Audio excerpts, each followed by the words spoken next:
Hello, LinkedIn. We are back for another installment of Can Recruitment Crack Inequality, a series of conversations where Joe, my co-host, and I explore the impact of inclusive recruitment practices and the impact they can have on the inequalities that we see in our workplace and society at large. I'm the co-founder of Talent Included. We're a recruitment firm that specialises in placing the incredible DEI practitioners that drive meaningful change and execute impactful DEI strategies. We help clients around the globe get them the right hire for where they are in their DEI journey. Now, normally I get really excited by this, and I'm going to say this off the bat. This is an opportunity for us to engage with each other. So by all means, please sit and listen. Hopefully you'll hear live. If not, you can catch it on catch up. But we want this to be an interactive session. So use the comment section to engage with each other, to offer opinion, to provoke some thought, to ask us some questions. We want this to be a community where everyone feels safe. But I'm going to hand over to the lovely Jo, because she has done a fantastic job at securing our guest this week. So thank you so much, Jo, and over to you. Thank you, Sally, and thanks to everybody who's joined us this lunchtime. I'm really looking forward to this conversation today. I know I say that about everybody, but I am genuinely. Keith and I have hung out and taken the stage together before, so we make a decent duo, don't we? I think there's loads of conversation at the moment around inclusive recruitment technology. I mean, this last 18 months seems to have there seems to have been this explosion of suppliers flooding the market. Some tech is revolutionary, brilliant stuff. Other stuff is questionable as to how deep rooted DE&I and accessibility really is, but it's an ever evolving space, and I think the recruitment industry has got loads to learn from talking to inclusive tech suppliers like ReciteMe. I've been hanging out with ReciteMe now for I think almost 4 years. They're on my website. I introduced them to AppSco, and I think that ReciteMe are very much kind of like the founding parents of inclusive recruitment technology or inclusive technology, and it's been great to watch their journey and watch how they've evolved and developed their client portfolio, and ultimately making websites accessible. And every time I see a recruitment website or an employer website with a little logo on, I'm like, yes, the word's getting out there. So without further ado, I'm going to stop talking. I don't get paid for this, by the way. I am an ambassador of ReciteMe, but because it's a good product, I'm going to introduce the fabulous Keith Motter, the online inclusion consultant and expert for ReciteMe. Welcome. Thank you, and a lot of responsibility there. A lot of praise as well. Thank you. Giving you the massive ones, so don't disappoint us. No, I will try. Even more pressure. Thanks. Yeah. No, I promise you there will be no disappointment. No, it's great to have you here. It really is. Thank you very much. Thank you. So how long have you been? Just a really quick overview summary of what you do. My journey. Yeah. So I've been with Recite 8 years in the new year, so it's quite a while in technology years. The purpose of Recite is very much about supporting clients and finding their niche spot around making their digital content. And I'm not even going to say websites, because sometimes it can be an LMS, it can be an applicant tracking system, it can be a website, it can be a microsite, it can be a platform, whatever it may be. Our focus is to support them in finding that real sweet spot in making their website as, one, inclusive as possible, and two, accessible as possible as well. And the two things travel in the same direction, but aren't necessarily the same thing. And my role is very much to work with clients to establish what they're trying to achieve, where they're going with that journey, where they are on that journey, and then try and give them the solutions and the options to make that journey a little bit quicker and much easier to kind of get to that location they want to they want to kind of arrive at in a certain set time. Perfect, love it. Now we're going to start off doing something a little bit different in this LinkedIn Live, and that's to give everyone who's joined us a visual of the actual product.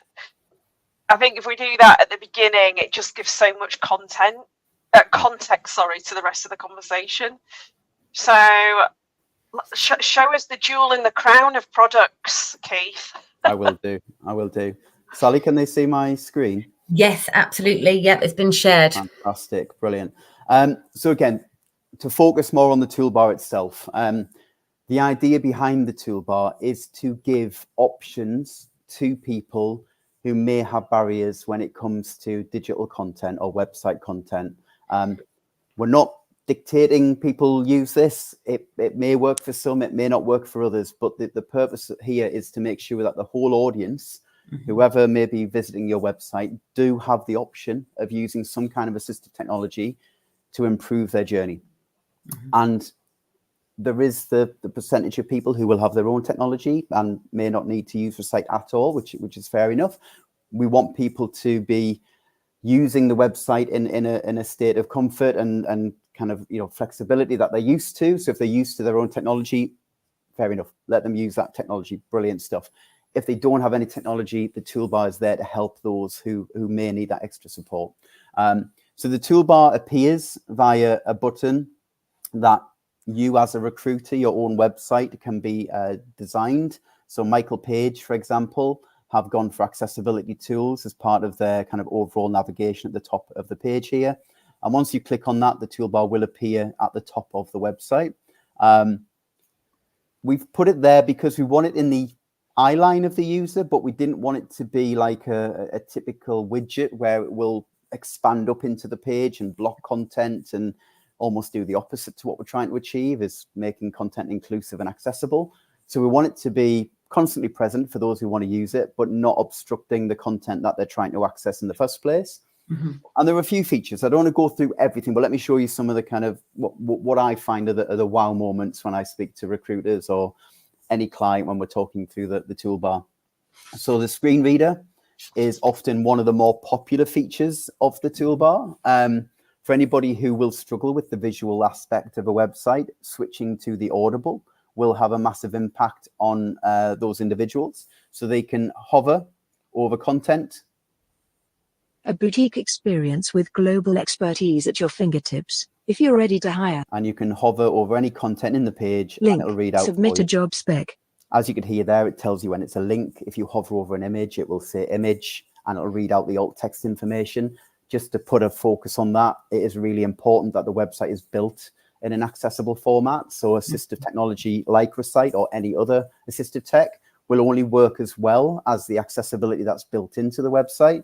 So we really need to focus on making sure images, content is tagged, and the screen reader can actually access all of the information on the page, not just the HTML content that's presented there.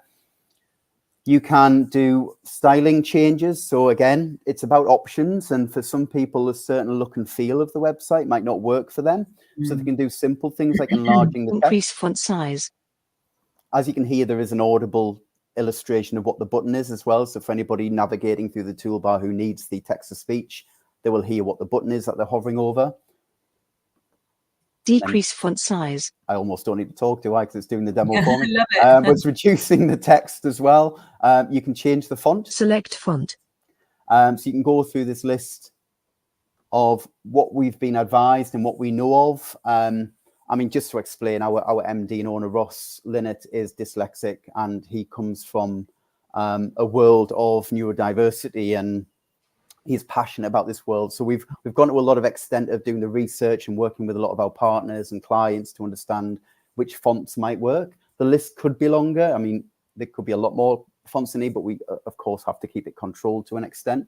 But you can go through here and pick some of the fonts that are in the list. Obviously, some not as popular as others from a marketing or branding point of view, but actually for some people with a certain reading age or a certain neurodiverse condition might find, Comic Sans really effective for them. And this is what it's all about is giving people options when they're accessing the fonts, to give them the chance to read it in a different font and see if that makes a real difference to their experience. You can change the spacing between the lines. So if you find it all a bit too congested, you can change it and add a bit more space and make it a little bit easier to read, or spacing between the letters as well. So it's all about, again, giving people the options, giving people choices, not dictating to them what it should be, what it should look like. You know, if you're dyslexic, this is the key option for you, choose this. It's about just giving them the freedom to be able to work through the toolbar and be able to pick and choose which fonts, which colors and spacing works for them as an individual. Keith, I actually, sorry to interrupt you, I actually showed my sister, because I've got this on the toolbar on my website, and I showed my sister who has dyslexia, and I put the font in the one that has been shown to, she'd never seen it before. Wow. And she was astonished. She was like, it was like the first time she'd actually been able to read a website without really struggling, and she couldn't believe, she didn't even know that font existed. And I've had instances where clients have been neurodiverse or had a visual impairment themselves or some kind of barrier, and I've gone through the demo and they've asked me to go back to that particular font or that particular feature and go, wow, actually this is different. I'm seeing things differently here. And the expectation is with any website, you know, I don't think anybody expects it to have a toolbar that enables you to change the font and colors and spacing. So for a lot of people, it is a bit of a wow moment in terms of using, and, you know, assistive technology in general is quite expensive. So actually having it present on the website and having it available for a lot of people, again, they might get that wow moment thinking, God, I've never used anything like this before. This is amazing. So we hope that happens quite a lot, to be honest, with a lot of users. And I think that's a really interesting point, and one that we really should make. You know, there is an intersectionality around accessibility, and it may be, you're right, there may be some people who have, you know, have the means to be able to invest in this on a personal level. But there's going to be a much larger proportion of people who haven't got those funds and haven't got those means. And so you're right, it could be for the first time that they're experiencing, especially, and I really hope you're going to go over this as one of the features, because I think this is really important, is if English isn't your first language. So let's say you've arrived in the UK, you very quickly have to find employment, and it's, you know, thrown away comment, oh, we'll just go onto these websites and apply for a job. You know, if you haven't got, you know, that part of the feature for me is an absolute game changer, because, and maybe you can, you know, if you wouldn't mind kind of going through that, but English as a first language is a challenge that more and more individuals in the UK and across the world are going to face. And, you know, and I really do hope we talk about this, but there's a huge skills gap, and there's a, you know, there's a huge, you know, there's the lack of people on the market who can do certain jobs. This is going to be an absolute game changer for both end employer and the person who has got the skills for these jobs. And only recently I've worked with food manufacturers who have multiple factories across the UK, and they've said, you know, a lot of our workforce are often Eastern European, or they may be people who are coming into the UK and looking for manual roles that don't necessarily require a great deal of kind of, you know, intricate speaking and understanding of, you know, an in-depth knowledge of the English of the English accent, English language, sorry. And having the toolbar is just an immediate open door scenario for them, because having that translation piece on there. So if I go into it, so if I click on translation, change language, you can see that there's a list, it's alphabetical. There's around 130 languages in the list. So it's really considerable. 70 of those have a voice. So there will be a crossover of people who have English as a second language, but also are dyslexic or colorblind or visually impaired. So actually having the screen reader in a multiple number of languages will also help. So if we click on Dutch, for example, you will see the website has changed to Dutch. So if I'm and let's kind of unpack this a little bit. people might be able to speak English really well or get by in English and be able to kind of speak to somebody about a job really well in English, but reading is a totally different thing. Being able to read in English might be a challenge a little bit too far, or really frustrating for them to try and work through a job description as well, which can be multiple paragraphs. And it's really important that they understand what that information is and whether that job is suitable for them. So actually being able to translate it, but also being able to listen to that translation or that job description in their own language might just make the difference. So it works the same way as a screen reader, as I showed you at the start in English. So if I hover. Een boutique ervaring met wereldwijde expertise binnen handbereik. Als u klaar bent om te... And it'll read out in a native Keith, how dialect. accurate is it? How accurate is the translation? So it's never going to be human, which is typically 100% accurate, because you take the time to translate it properly and make sure that it's delivered in the most accurate way. It is always going to be machine, so there are going to be levels of inaccuracy with the translation. We do use multiple technology providers like Amazon, Microsoft, Google to try and deliver the best option. It's hard to give an accurate percentage because each language is very different. Some are kind of further afield and complicated.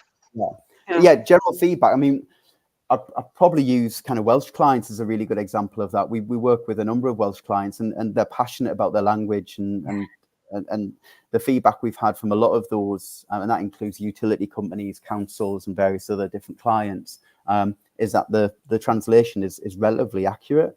There will be certain words or certain parts of it that don't quite marry up, but overall, it's probably more accurate than you would get if you're using a very basic, obviously, kind of Google Translate. Yeah, but we've had some great feedback from the translation side of things on the toolbar. Yeah. And that's a big point, isn't it, Keith? This constant user feedback mechanism that you've got. That's very important to Recite, isn't it? And the toolbar's changed so much ever since I joined the company. And we've now got a product team. We've got developers who work specifically on developing the toolbar and improving it, adding new features, taking feedback from clients and translating that into a kind of a workflow in terms of getting it onto the, doing a bit of research and getting it onto the toolbar. So yes, Recite is all about development and progressive technology and making sure that we're meeting the needs of the audience we're approaching, not just putting features in there that we think are cool and kind of look good and kind of add a little bit of oomph to the toolbar. A lot of the features we add in are off the back of research, feedback, understanding of whether they will work and whether they will support the audience we're trying to support, or anybody who might be accessing the website.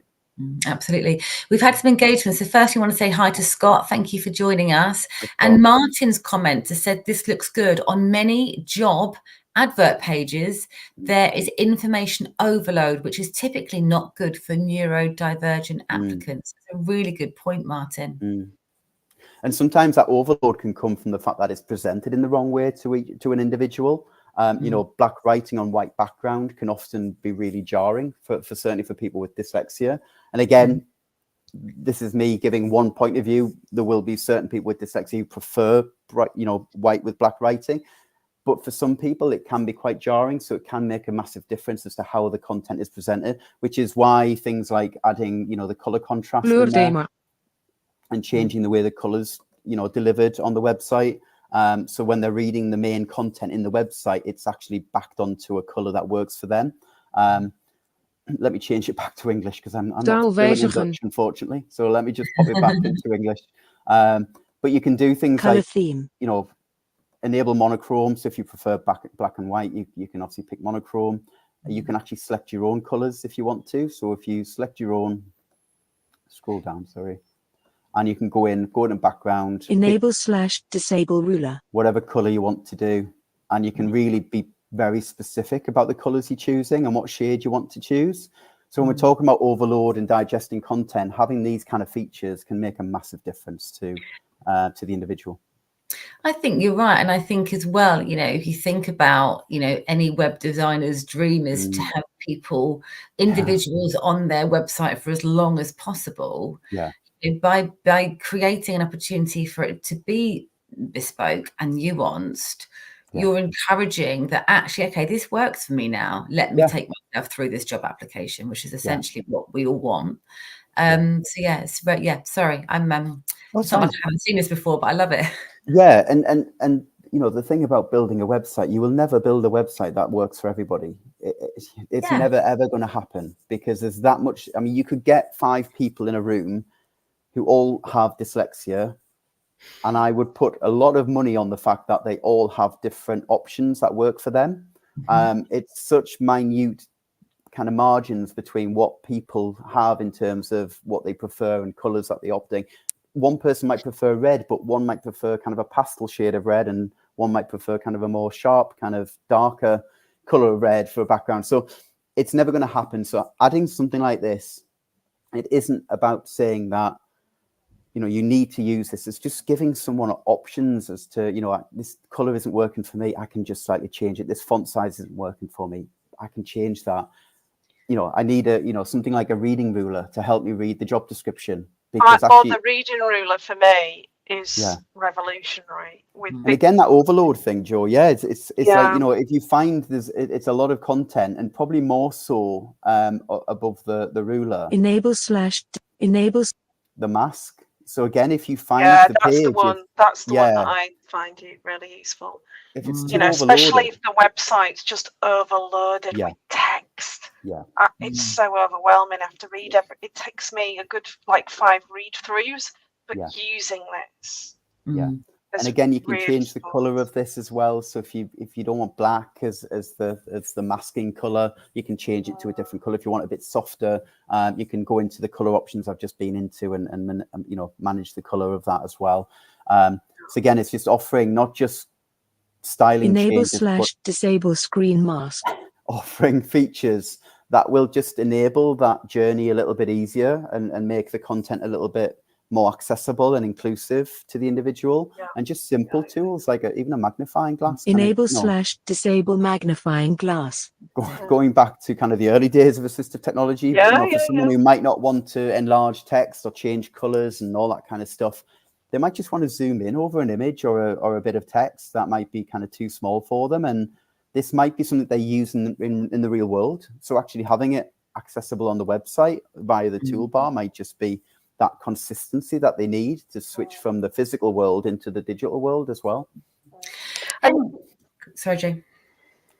No, I was just going to say, I mean, you know, it's sending out that really solid message, isn't it, as well? I mean, obviously, this is just a part of the ED&I puzzle, right? You know, it's a component part of an entire strategy. But even if you're looking at your shop window of your business, as a candidate or as a client or as a consumer or whatever I might be, it's sending me a message that somebody at some point thought about accessibility needs. I mean, naturally, I would be inquisitive. I want to know how far that goes. You know, if it's just on the website and not throughout the rest of the recruitment process, I'd be kind of like, oh, this feels a bit box ticky. But that initial feeling of, I feel considered. Sorry, Sally. No, I think this is perfectly segueing into the comment that we've just had from another listener, someone who's on the East Coast Main Line on a train. Wow. So hopefully in motion. Yeah, well, hopefully it's all holding up for us. But thank you so much for joining. But they wanted to shout out about the flexibility of ReSiteMe beyond career sites. At a previous employer, we implemented it for employees on the intranet and for investors in the investor portal. I think they might have also added it to the brand site when I moved on. Thinking about online inclusion for all stakeholder touch points is crucial. And I think that, just goes hand in hand. I mean, I want to, or Joe wants to talk to you about, you know, the impact this can have on specifically recruitment, because I think it's really important to get that across from a real benefit. But I think we need to look at inclusion in a much broader term. And, you know, I've worked with organizations and, you know, who are looking to explore the neurodivergent topic in a bit more detail. They want to talk about accessibility more broadly. And I think for me, it's a no-brainer in terms of having a product. And we were talking before we came online, you know, the irony is for me as a consumer of this product, it is accessible. It's got an accessible price point. In terms of implementation, it's easy. You know, that there aren't all these barriers that you have to go through to get the Recite Me tool. And I love the point that you make in terms of, you know, we're not really, I mean, I don't think you use it, so I'm paraphrasing, forcing it on anyone. It's not like when O2, you know, imposed their album on us through Apple Music. You know, we have got a choice here as to whether we engage with this toolbar or not. So so sorry, back over to you, but I thought that was a really interesting point, because I think we could go down the careers rabbit hole, but there are so many different ways that we can use this product. I think it's worth mentioning. So I kind of wanted to just kind of add that through my experience of using this or having this conversation in training, and getting the recruiters to play around with it, you know, in the training room, often for the first time, they're not even aware that this type of tech exists. One of the key, like they get excited because of the opportunity it opens up for client engagement. Because it's something really tangible that, you know, when your client's wanting a deeper understanding of what you're doing around ED&I, we're going to, hopefully we'll have a full stack of things that we're going to present, but it's just something that we can, you know, we can whip out our laptops or our iPads and we can show them. This is one of the component parts of our strategy. This is the very, very start, our shop window. This is where their journey of inclusion and accessibility starts. And I found the recruiters that have adopted the toolbar are using it for client engagement or business development, creating a new conversation that they've never had with their clients before. And I know that this is something that you and I've talked about, Keith, in detail, and especially in terms of the additional support that you give recruitment businesses in this conversation in terms of the data insights and how recruiters can then use that for client outreach. Do you want to tell us a little bit more about that? Yeah, so obviously adding the toolbar is great, but actually as a recruiter and as a client and as a customer of ours, you want to know it's being used. So we a big part of what we do is deliver usage data to our clients to make sure they're aware of the usage. Not only do we give them, unique numbers of users and numbers of pages that were accessed via the toolbar, which is great information to know. We actually break the toolbar down for you as well. So we'll tell you 10% chose French as an additional language if they wanted, if they chose that during their journey. We'll say if 15% chose the screen reader. It's usually more than that, but let's say for an example, and you get a real feel for the actual percentages of usage across each feature. I've actually had clients in the past use the feedback from the data to change their website. So if they're seeing the font size being changed quite a lot in their data month on month or quarter on quarter, they then go, well, can we do something about that? Because if people are constantly changing the font size, they're giving us a message here. Like, can we do something about the font size? Can we make it slightly bigger? And I know there will be brand guidelines and there will be arguments and marketing to say, well, if we do that, it'll add, an extra half an hour scrolling time on the website. But it's worth considering. It's worth exploring what kind of compromise you can make between where it is now and where you want it to be in terms of being an accessible website. And if you want to improve that journey, ideally, we still want people to use the toolbar, but if it's one less button for them to have to engage with to make that journey a little bit easier, that sends a much stronger message that you're actually taking feedback from the toolbar or from your users and making changes. It's when you take that feedback and don't make any changes that it kind of causes a little bit of a bad message, I guess, from a brand perspective. Absolutely. Yeah. I think in terms of the new business as well, I think client outreach and engaging with new clients, I think what I wanted to do is kind of approach the three kind of audiences here that are involved. So I think initially, if we look at the actual candidates and how it impacts the candidate groups from a client outreach point of view. So just the ability to support a more diverse mix of candidates, bringing more people into your agency, bringing more people or into your company if you're an internal talent head, knowing that you've got that availability of a much more diverse candidate audience because your website is delivering a much more inclusive experience, and it opens it up to deliver that diverse candidate mix. I think delivering a more inclusive and accessible candidate journey that could marry with your client as well. So in terms of giving that consistency of journey from you as a recruiter and then passing them over to the employer, who will then again potentially be more inclusive and accessible, it will be an overall better experience for the candidate. Hence, then will result in great feedback to the employer about their own journey, and then obviously great feedback to the client about how the agency handled the candidate. And that's kind of gold dust, really. It's like, you know, candidate going to the employer and going, you know what, amazing journey. I have issues with dyslexia. The website allowed me to manipulate the website, so it worked for me. It was a much quicker, much more fluid process. Can't say enough positive things about the way I was handled as a candidate. And that's the kind of things you want your clients to hear. And how often does that happen in reality in terms of that kind of feedback from a candidate? I think there are so many different, you know, elements to that feedback. Whether that feedback's listened to or not, I don't know. But, you know, having worked in recruitment for 24 years, there's some fundamental challenges that are the same, but actually there are different challenges in terms of, you know, who are you missing out on by not having inclusive recruitment practices? Number one, what does that candidate experience look like, and how does it feel? I've been speaking to a few candidates about a role that I'm recruiting for at the moment, and they've come out to agency because they haven't been able to find what they're looking for direct. I've obviously done my piece and gone out to who I think would be fantastic for the job, and I've applied for that job and got a rejection. I'm like, oh, you know what we've spoken about on the phone, etc. Nothing. So we're actually not even engaging with the people who are applying. So let alone the ones that we're discounting because we're not able to, you know, give them the platform to apply for the position. So interesting. We've had another couple of comments. So Scott's got one. Is this an overlay? And I say overlay in inverted commas. I don't know what an overlay is. And if it is, how does it, hang on. And if it is, how does it differ from other overlays which don't have a great reputation when it comes to making websites accessible? Hopefully that makes more sense to you, Keith, than it does me. Yeah.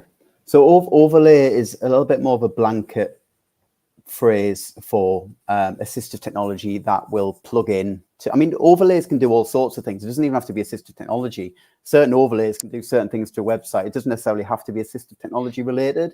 But there are a number of other options out there that will kind of do things that I've probably mentioned when I was speaking before, like open up into the website. So it blocks off a lot of content. You know, there are kind of there are solutions that don't offer translation, don't offer the breadth of color options and font options. It's like any kind of technology, you will get levels of it, and you will get ones that really deliver very little. It might be a few text options, it might be a couple of color combinations, and that'll be it. And it might sit as a little console at the side of your page, not look very great, you know, it won't be very appealing aesthetically, but it will deliver a small percentage of assistive technology to the website.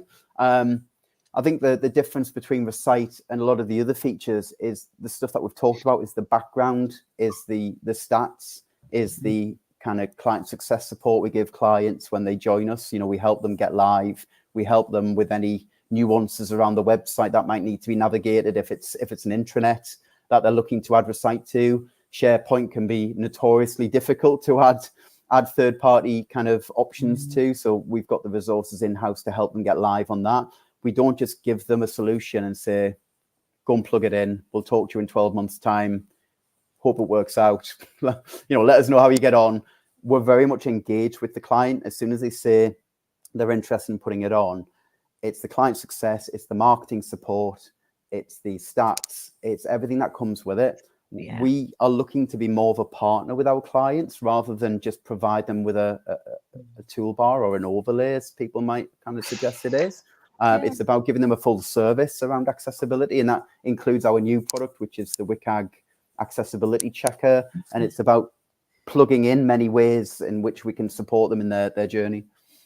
And sorry, Joe, I know you're about to say something then because you leaned forward, but on that basis, just really quickly, I think that is really important because, or really valuable because as D&I practitioners, when we are fighting for budget, and I use that word endearing, as an endearing term in fighting, but when we're fighting for budget and you're struggling to know what to invest your money in or not, when you've got governance and your reports that you've got to feed back into, you've got to talk about impact. We don't just talk about targets, but we really want to start talking about impact, or more so talk about impact in D&I. When you've got a report that says, this is how people are using your website, this is how people are, these are how people are deselecting from a recruitment process or are selecting themselves into a recruitment process. And I know that Joe's got a question around on this in terms of the impact this has in terms of recruiters, okay, and outcomes for candidates. This is like a one-stop. You've got the data, you've got the data to back it up, which I think is so vitally important when it comes to investment in D&I initiatives and programs. I was just going to very, very quickly, because I know there will be people that will want the opportunity to ask this question. So there is some pushback around the interference survey toolbar and existing accessibility tech that individual users may have. That seems to be one of the biggest concerns, that there can be some friction. Just very, very quickly, how can you put our minds at rest that that's not going to necessarily be a challenge that candidates, clients, users may face on our website if we've got the toolbar? Yeah, so I think the main point to make is Recite is purely optional. If you have your own technology, it's very unlikely you will use Recite. And we wouldn't suggest you use Recite because you'll be comfortable, you'll be confident, you'll be accessible with what you've got. So don't start reinventing the wheel with trying to use other technology unless you want to explore it. I mean, obviously, people will explore it, I'm sure, but it is optional. And we're not suggesting that you replace everything else with Recite because that will not work. It's an individual thing. This is a very personal level. What works for one person might not work for another. On a technical level, it's JavaScript on demand. So it doesn't actually exist on your website until somebody clicks the button to launch the toolbar. Okay. So it doesn't actually exist anywhere until you press the button. It won't make any styling changes. It won't make any impact on the website until you press that button to launch it. So unless you make that conscious decision to launch the toolbar, it doesn't exist effectively. The only thing that exists is a button on your website saying accessibility tools. I am inclusive. Yeah, exactly. You are welcome here. No, thanks for explaining. It's just I just feel there may be some people who may have wanted. I get that question so many times on calls with clients, and it's a warranted one. We don't want it impacting anybody else, or a journey that is already perfect for somebody. We don't want it to kind of interact with that and affect that. Makes complete sense. So success stories, right? Talk to me about who's using this in our industry, right? And what's been the impact? What are you hearing the most about it? Why should it be something that recruitment businesses invest in? And what happens if we don't? Yeah, I mean, I'm not going to say Armageddon. Obviously, it's not the end of the world if you don't use Recite. But there are lots. The clock is ticking. That's all I'm going to say. But yeah, obviously we've got a number of recruitment companies. I mean, you saw one there, Page Group, which are huge, and they made a huge investment on Recite Me to put us across a number of their websites. Mawson Group was another, and we actually did a post with them, a bit of a blog, which said in the first 3 months, I think there were potentially around 15 to 20,000 users kind of access the toolbar, which just showed a massive number of people who actually were potentially crying out for this level of support and technology when it came to, what most would deem a simple thing, as in applying for a job. But for a lot of people, it's not simple. It's quite frustrating. It's complicated. It's difficult. It's personally affecting. It can be emotional at times. it can often be the decision whether people continue with the job application or not because of that level of barrier and frustration around it. So that seeing that number come back, it's certainly in the first 3 months, because typically it does take time for it to kind of get the awareness and for people to start clicking the button and finding out what it is and what it does. So in the first 3 months to see that volume of users was amazing. I think to tap into what we talk about client outreach, a lot of the employers out there are doing the same thing. Heads of talent are interested in making their journeys more inclusive and accessible.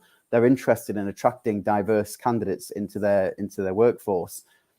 Recruiters have to start thinking, how do we mirror what our clients are doing to make sure that that journey is as fluid and as consistent as possible. So if you go on the Very group, which obviously have a vast array of jobs from warehouse to head office to drivers, etc.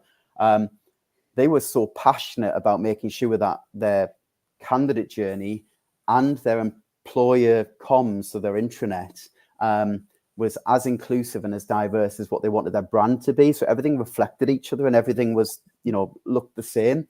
So they were so passionate about adding Recite to their careers website. I know Sean Allen, I don't know whether you know of Sean Allen, who was head of talent at Very, a big advocate of D&I within the recruitment space. Moved on from Very, but he's still a huge advocate of Recite and was passionate about keeping Recite, because he took that role on mid-contract with us. But when it came to renewal, he was the first one to say, no, this is needed. We need this as part of our employer brand, which is great. The likes of Tesco, likes of Coca-Cola, various other companies are adding it to their careers site, their intranet. It's just a great way of adding that extra level of inclusion for candidates who are exploring a company as a potential employer and looking to say, well, I've got needs. I've got specific wants and needs from an employer, due to my dyslexia or ADHD or colorblindness, whatever it may be. What do they do? What have they got injected into that company that makes them special to me? And sometimes just having this level of technology on the website can really spark, whoa, okay, this is amazing. Kind of, and then that improves their research, it improves their application, and hopefully will make the end product a job and, quite a happy process. Absolutely. We all want everyone, everyone's got the same shared goal, which is we want people to get jobs. We want them, we want to equip them with the skills and the tools that they need to perform the best they possibly can through a recruitment process. I also think it's worth just noting that I know that you've mentioned some really big brands there who will maybe or maybe not, happy to be challenged on this, have bigger D&I or bigger tech budgets or bigger recruitment budgets, recruitment spend budgets. But I just want to say for someone who, is thinking about exploring this as an option for someone who hasn't got, a very large budget, it is, in terms of a price point, it is accessible. It is something that you can, and I think it, it ties into so many different things, like you said, not just an attraction perspective, but from an EVP perspective. You could, I want to say kill a few birds with one stone, but that's awful. But you know what I'm trying to say? Appease different people within the organization with one tool and including, internal staff as well. With one tool. So multifaceted, I think. And I think that's an important point as well, Sally. I mean, I'm sure a lot of recruitment agencies and brands want to attract diverse candidates themselves and have diverse recruiters as part of their team. Having something like this on the website, again, if we, I've just said about candidates looking on an employer's website and going, what have they got? What do they do to support people who are neurodiverse or visually impaired?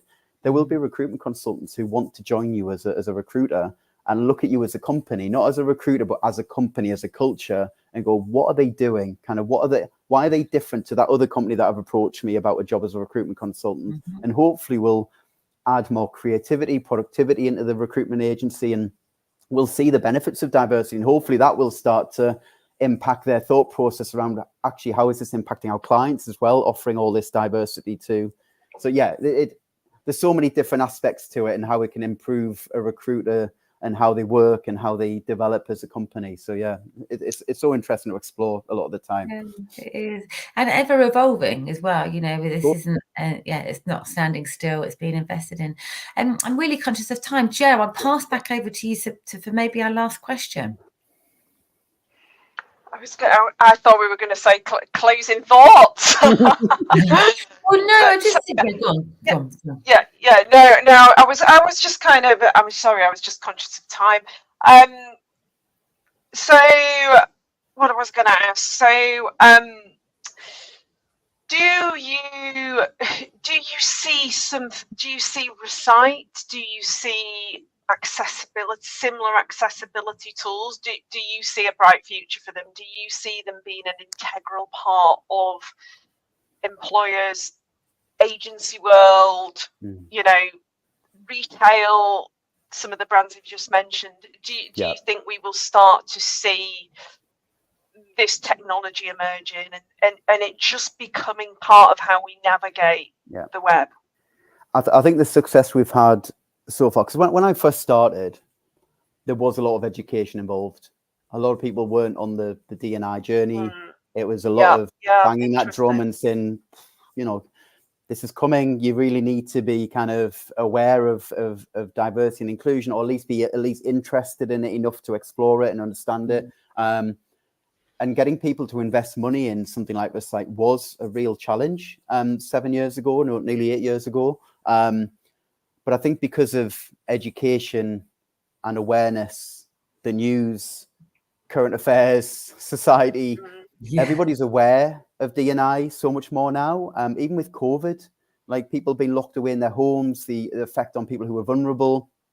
It's such more of a topic that's very kind of prominent, and people know a lot more about it simply because it's in the news and it's current on LinkedIn and it's present on social media and so on. So now having a conversation with a company is a totally different conversation than it was 7 years ago. They've now got D&I managers, D&I directors, they've got strategies, they've got targets within their talent team as to how diversity looks and what they're wanting to achieve. They're trying to flip the figures to kind of add more women into management and various different kind of aspects of that. Every company is very different in terms of what they're trying to achieve. So I think that the way the conversation's changing, this kind of technology is going to become pivotal. It's going to become vital and a key part of the toolkit that any company adds to their website or to their offering to make sure that neurodiversity is covered, visual impairments are covered, translation is covered. We're a very diverse country. The one thing I hate hearing is when I talk about translation and a company will say, I'm not necessarily saying this is recruitment, but we're not an international company. We don't need to use it. We don't need to offer a translation tool. I'm like, oh my God. It's like, you work in a city which I'm sure will be look at the census information. There'll be full of people who have English as a second language. They might speak English, but again, kind of going back to our point before, reading English is completely different. Just having that ability to translate the website will make a massive difference to a lot of people. In Europe, in Europe next year, the European Accessibility Act is coming into play, which is going to drive any companies that work within the EU into making their website more accessible, with kind of penalties and kind of things that they need to think about a little bit more if they don't do those kind of things. So I think having that so close to home, it's going to start moving, and I'm sure that absolutely we need to see that. We said right from the beginning, right? Ultimately, what we need is the foundations built properly. We need people to be website developers, people contracting out to website developers. The conversation right from the get-go needs to be about accessibility. If we build websites with accessibility in mind and use assistive technology like Recite on top for even broader access, then it's a strong signal, and ultimately we're going to sell more products and services, reach more candidates, appeal to more clients. Sally, closing words to you. Closing words to me, are exactly that. When we talk about making impact, having an impact, being able to measure that impact, and doing things authentically. This is an authentic, strong message to say, we've got you. We want you to apply. You're welcome here. How can I make your life easier? This is it, as far as I'm concerned. Do you know what? I've been sat here like reflecting on our conversation, even though it's not over yet. I don't think we've never had a product on to talk about in terms of, and I think we probably should have done much earlier on. I mean, it's maybe a biased session today because we're also, engrossed in the conversation, but as users of it and as people who worked in the recruitment industry, and for someone who's developed and executed D&I strategies, it ticks all those boxes for me. It really does. So so I think the closing thing with me is book a demo. If you haven't, book a demo, see what it's like, see what impact it can have in terms of your EVP attraction of candidates, whether you're trying to attract them as an internal recruiter or whether you're trying to make more placements as a recruiter. I mean, it's an absolute no-brainer. So, Keith, genuinely, thank you so much. And also thank you for entrusting us with sharing your screen. It's the first time we've ever had a shared screen as well. It went better than I thought it would. Me too. Technology, eh? Thank you. Genuinely, thank you. Thank you also for the level of engagement. Angela, it's great to see you here. Sammy's always lovely to see you. Scott and Martin and LinkedIn user, whoever you are, you mystery. Oh, and Emma Head, thank you so much for joining. I know Emma. She used to be my manager at a recruitment agency. Oh, there you go. Well, fantastic. Well, everyone's come to support you, Keith. So thank you so much for your time. And hopefully see you again soon. Take care, everyone. My pleasure. Thanks, everyone. Thank you. Thanks, Keith.